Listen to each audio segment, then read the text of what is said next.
Grammaire. Leçon numéro 5. Les verbes d'état et d'action. Donc, suite à des demandes pour mieux expliquer cette partie qui était intégrée dans la leçon le verbe et son infinitif. Donc, on revient sur cette partie pour mieux la détailler. Donc, verbe d'état et d'action.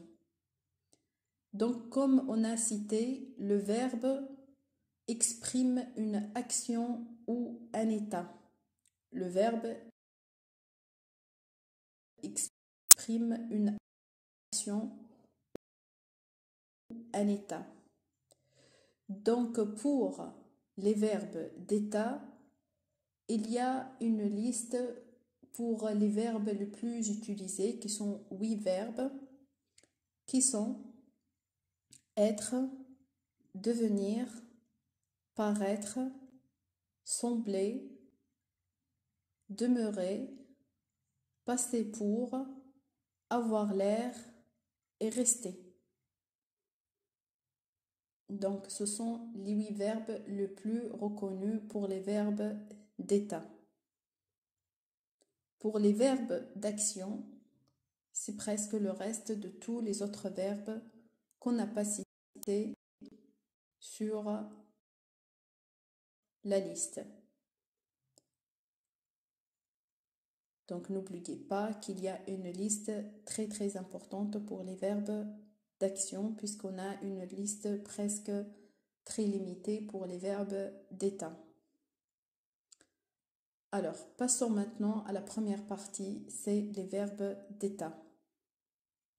Les verbes d'état sont des verbes qui expriment un état, une manière d'être du sujet. Un verbe d'état peut être remplacé par le verbe être. Voyons ensemble quelques exemples pour mieux comprendre. Alors, la mer reste très haute. La mer reste très haute. Le verbe d'état dans cette phrase, c'est reste. Donc, c'est le verbe rester. On peut la changer avec la mer est très haute. Donc, comme on a cité tout à l'heure, le verbe d'état peut être remplacé avec le verbe être. La mer est très haute. Donc ici, on l'a remplacé par le verbe être. Et. Deuxième phrase. Il devient aussi bavard que moi. Il devient aussi bavard que moi. Le verbe dans cette phrase, c'est devient. C'est le verbe devenir, conjugué au présent avec la troisième personne du singulier. Il devient aussi bavard que moi. Il est aussi bavard que moi. Il est aussi bavard que moi. Donc, on vient de remplacer devenir avec être.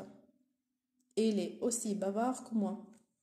Donc, vous voyez que la phrase garde son sens. Donc, si on veut savoir si c'est un verbe d'état ou pas, on peut le remplacer par le verbe être. S'il garde son sens, donc c'est un verbe d'état. Autre exemple, mon ami paraît malade. Mon ami paraît malade. Le verbe dans cette phrase, c'est paraît. C'est le verbe paraître, conjugué au présent à la troisième personne du singulier. On peut remplacer le verbe paraître par le verbe être, ce que va donner mon ami est malade. On garde toujours le sens de la phrase. Mon ami est malade. Donc, on l'a remplacé par le verbe être. Donc, paraître, c'est un verbe d'état.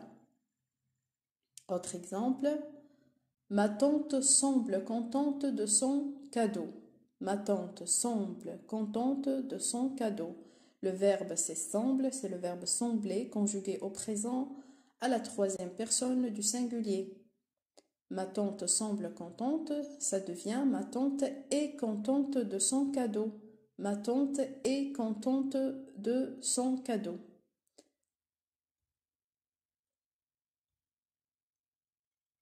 Alors, un autre exemple. Mes amis passent pour des héros. Mes amis passent pour des héros. C'est son héros, c'est pas zéro, c'est pas la même chose. Donc, mes amis passent pour des héros. Alors, le verbe dans cette phrase, c'est passe pour. Donc, c'est le verbe qu'on vient de citer sur la liste des verbes d'état, passer pour. On peut le remplacer par le verbe être, ce qui va donner mes amis sont des héros. Mes amis sont des héros. Donc, on vient de remplacer par le verbe être. Donc, c'est le verbe être qui est conjugué au présent à la troisième personne du pluriel, sont. Une autre phrase, vous avez l'air fatigué. Vous avez l'air fatigué. Le verbe dans cette phrase, c'est avait l'air. Avait l'air, c'est le verbe avoir l'air conjugué au présent à la deuxième personne du pluriel vous. Alors, en remplaçant avec être, ça devient vous êtes fatigué. Vous êtes fatigué. Donc, être, c'est le verbe être conjugué au présent à la deuxième personne du pluriel qui est vous. Donc, comme vous voyez, pour tous ces exemples, on a pu changer le verbe d'état avec le verbe être sans perdre le sens de la phrase. Passons maintenant à la deuxième partie de notre leçon, les verbes d'action. Les verbes d'action sont des verbes qui expriment une action faite ou subie par le sujet. Lorsqu'une personne fait une action, ce verbe est appelé un verbe d'action. Toujours quelques exemples pour mieux comprendre. Mon ami joue avec son frère. Mon ami joue avec son frère. Le verbe dans cette phrase, c'est joue. Il y a une action faite par le sujet, joue. Donc, quelle action il a fait mon ami? C'est l'action de jouer. Donc, il y a une action qui a été faite. C'est le sujet qui a fait cette action. Donc, mon ami joue avec son frère. Joue, c'est le verbe jouer conjugué au présent avec la troisième personne du singulier. Ma tante prépare un joli gâteau. Ma tante prépare un joli gâteau. Le sujet dans cette phrase, c'est ma tante. Le verbe, c'est prépare. Prépare un joli gâteau. Dans cette phrase, il y a bien aussi une action qui est faite par le sujet, qui est prépare. Donc, ma tante, elle a fait une action. C'est elle qui a préparé le gâteau.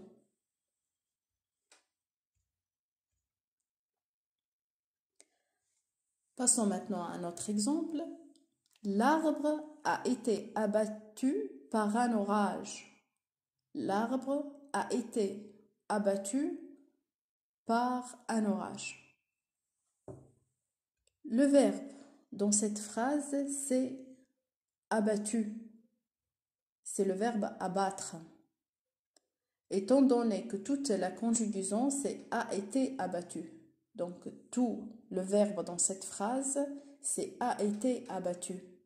Alors que le verbe conjugué, c'est abattre. Cette phrase, elle est à la forme passive.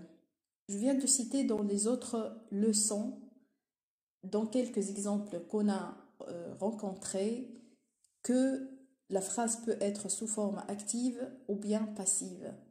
L'active, c'est comme les deux exemples qu'on vient de voir. C'est le sujet qui a fait l'action, celui qui fait l'action.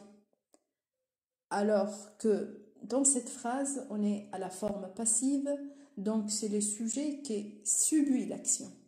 C'est lui qui a subi l'action. Parce qu'en réalité, c'est l'orage qui a fait l'action. Dans la forme active, on va dire un orage a abattu l'arbre. Un orage a abattu l'arbre. Mais puisque l'arbre, c'est elle qui a subi l'action, donc à la forme passive, on dit l'arbre a été abattu par un orage.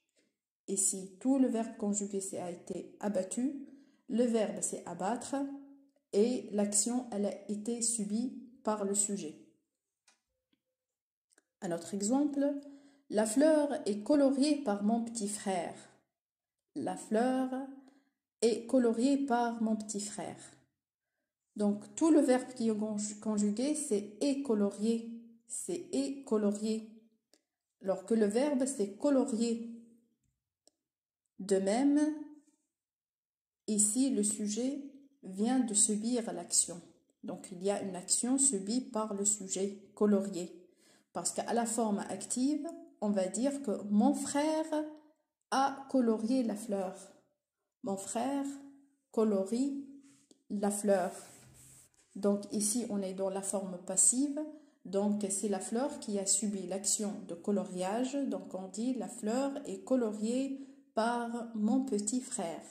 Donc dans ces deux exemples, le sujet vient de subir l'action. C'est pas lui qui fait l'action, mais il vient de la subir.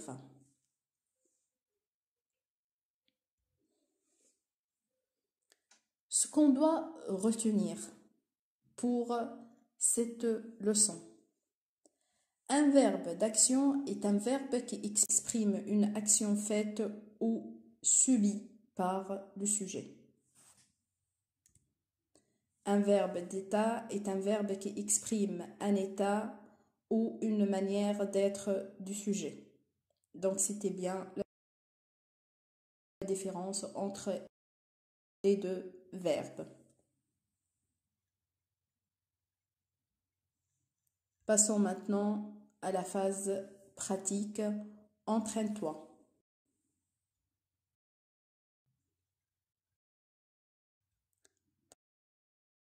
Premier exercice. Dans cette liste, colorie les verbes d'état. Lever, marcher, paraître, boire, chanter, sembler, devenir, rester, entendre, voir. Donc, essayez d'identifier les verbes d'état qu'on a déjà cités dans des exemples et dans la première partie de cette leçon. Quelques instants pour réfléchir.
La réponse de premier exercice, les verbes d'état dans cette liste sont paraître, sembler, devenir, rester. Donc il y a quatre verbes qui sont les verbes d'état. Le reste des verbes, lever, marcher, boire, chanter, entendre, voir, sont des verbes d'action. Deuxième exercice. Souligne le verbe et désigne s'il est un verbe d'état ou d'action. Donc vous allez essayer d'identifier le verbe dans chaque phrase et de désigner s'il est un verbe d'état ou d'action. Première phrase. Les cigales chantent dans la garrigue. Les cigales chantent dans la garrigue. B. L'hiver arrive bientôt. L'hiver arrive bientôt. Tu restes sage pendant les courses. Tu restes sage pendant les courses. Je mange une bonne pomme juteuse. Je mange une bonne pomme juteuse. Dernière phrase. Les enfants deviennent de plus en plus curieux. Les enfants deviennent de plus en plus curieux. Je vous accorde quelques instants pour réfléchir.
Vérifions ensemble les réponses pour l'exercice numéro 2. Première phrase. Les cigales chantent dans la garrigue. Les cigales chantent dans la garrigue.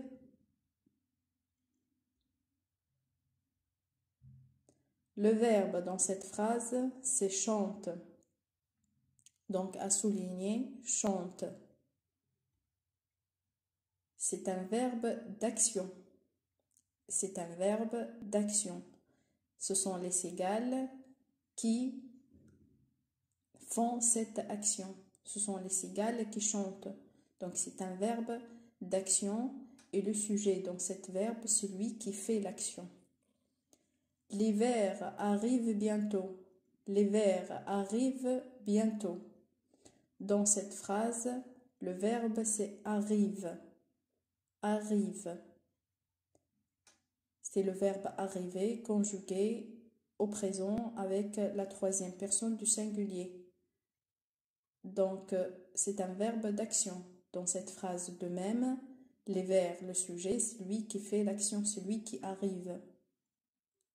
Troisième phrase. Tu restes sage pendant les courses. Le verbe dans cette phrase, c'est reste.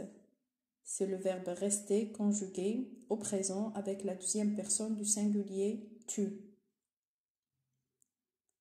Reste, c'est un verbe d'état. Donc, si pour vérifier, on peut changer la phrase. Tu es sage pendant les courses. Donc, on vient de le changer avec le verbe être et la phrase reste correcte. Donc, c'est un verbe d'état. Tu restes sage. Reste, c'est un verbe d'état. Je mange une bonne pomme juteuse. Le verbe dans cette phrase, c'est mange. C'est le verbe manger conjugué au présent avec la première personne du singulier. Mange. Mange, c'est moi qui fais l'action, c'est moi qui mange. Donc c'est un verbe d'action. Les enfants deviennent de plus en plus curieux. Le verbe dans cette phrase, c'est deviennent. C'est le verbe devenir conjugué au présent à la troisième personne du pluriel. Deviennent. le verbe devenir. C'est un verbe d'état. Pour mieux vérifier, on peut changer la phrase avec le verbe être. Les enfants sont de plus en plus curieux. Donc la phrase garde son sens. Donc c'est un verbe d'état.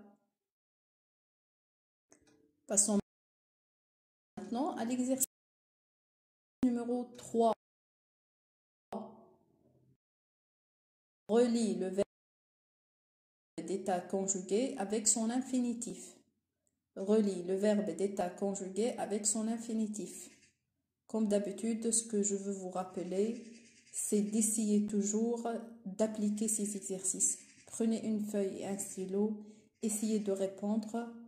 C'est de cette façon, c'est la façon unique pour améliorer votre niveau et comprendre très bien les leçons et les retenir. Alors, on a une première liste. Je suis, nous semblons, vous paraissez, elle passe pour, tu deviens. Donc toute la liste, elle contient des verbes d'état qui sont conjugués avec différents pronoms personnels. Ce qu'on vous demande, c'est de trouver leur infinitif.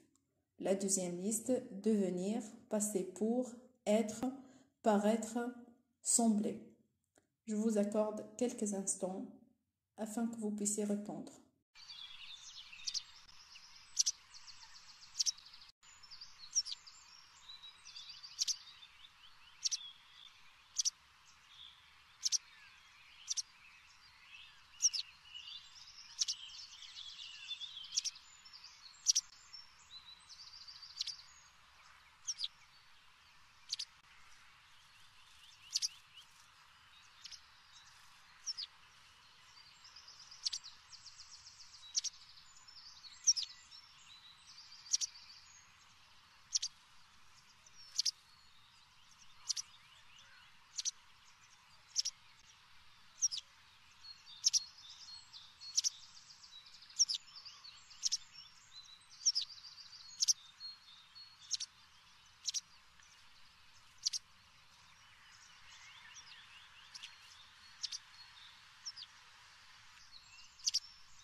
Passons à la réponse de l'exercice numéro 3.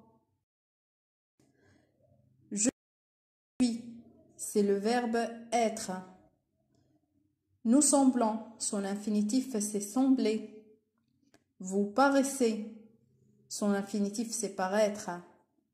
Elle passe pour, son infinitif c'est passer pour. Tu deviens, son infinitif c'est devenir. Exercice numéro 4. Trouve le verbe qui manque. Vous aurez des images avec des phrases où il manque le verbe et c'est à vous de le devenir. Louis, malade. Louis, malade. Deuxième phrase. La maîtresse, trouvez le verbe, la leçon. Troisième phrase. Le chien, propre après la douche. Le chien, propre après la douche. Quelques instants pour réfléchir.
La réponse possible pour cet exercice,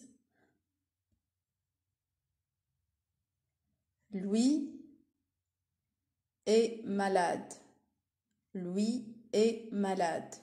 Et c'est le verbe être. C'est un verbe d'état. Lui est malade. La maîtresse explique la leçon. La maîtresse explique la leçon. Expliquer, c'est un verbe d'action. La maîtresse fait l'action dans cette phrase. C'est la maîtresse qui explique la leçon. Troisième phrase. Le chien devient propre après la douche. Le chien devient propre après la douche. Devient, c'est un verbe d'état, c'est le verbe devenir, conjugué au présent à la troisième personne du singulier.